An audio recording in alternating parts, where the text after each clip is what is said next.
ነኝ ሸክም የሆንኩብክ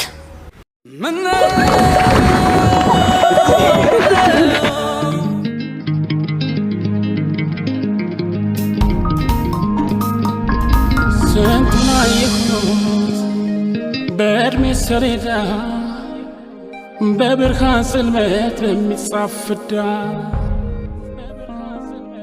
ክፉ ቀን ማጥቶ አልፎ እንዳያቸው የአባት ተስፋ ልጆቹ ናቸው።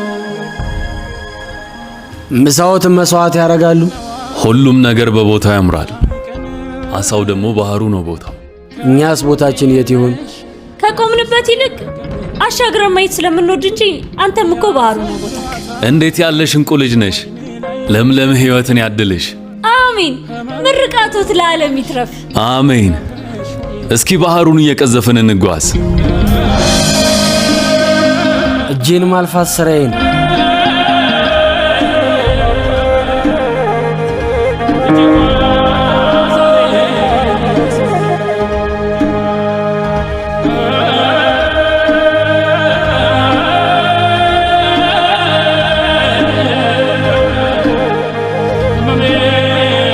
ይሄ እጅህ ነው ባህሩን የሚበልጠው። አልታየህ? አባቴ ነኝ ልምጣ? ነይ ልጄ።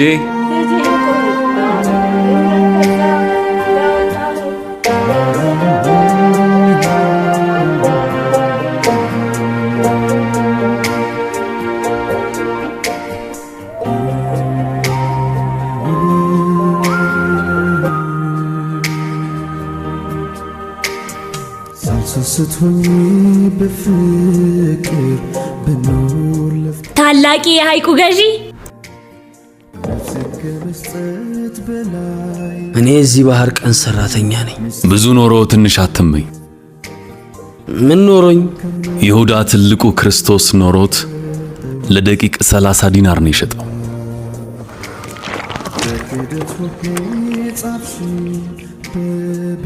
ምን ላርግ አባቴ?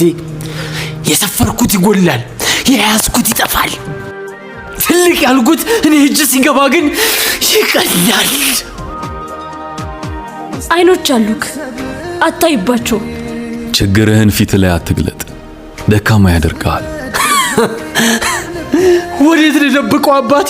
ወዴት ልደብቀው?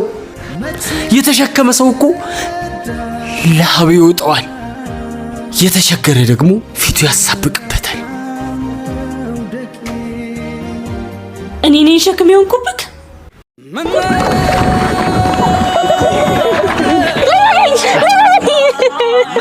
አይደለሽም፣ አይደለሽም፣ አይደለሽም። ተሸካሚ ሸክሙን አይቀንስም፣ ትከሻውን ያሰፋል እንጂ። አንተም ትከሻህን አስፋ። አመስግን፣ አመስግን።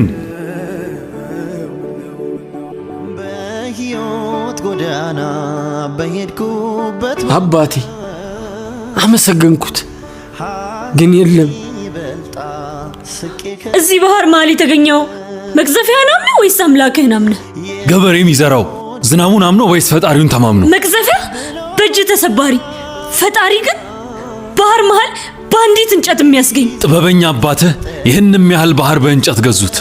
አንተም ያባቱ ልጅ ይህንም ባህር ባሪያህ አደረግከው። ካፒቴን አምኗለሁ እኮ፣ ግን ደግሞ አባቴ እምነት አይሰፈርም ልጄ፣ ተለክቶ አይሰጥም። እና አባቴ ዝም ብለህ እመን።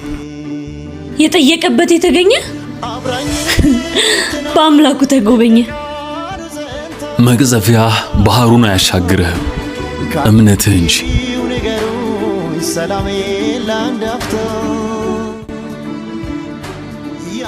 እንመለስ አባቴ። ወዴት? ከተነሳሁበት ልጀምር። ዳግም ከተሰበርኩ አልችልም ሞታለሁ። ምስጋና እንዲሰጠን ብቻ ሳይሆን ልብን በሰላም ከዋክብት ስለሚሞላ ነው ተመስገን የምንለው። ምናመሰግነው ከኛ ጠባቂ አይደለም፣ በራሱ ምስጉን ነው። በአንዲት ቃል የዕድሜያችንን ቁና በደስታ ፈንድሼ ይሞላዋል። ተመስገን። ዝቅ ብያለሁ አመስግኛለሁ የእጆቹን ጥበብ መልኬን ያየው በልዩነቴ አፈጣጠሬ እንዱላረከኝ ተገርሜ ዝቅ ብያለሁ አመስግኛለሁ የእጆቹን ጥበብ መልኬን ያየው በልዩነቴ አፈጣጠሬ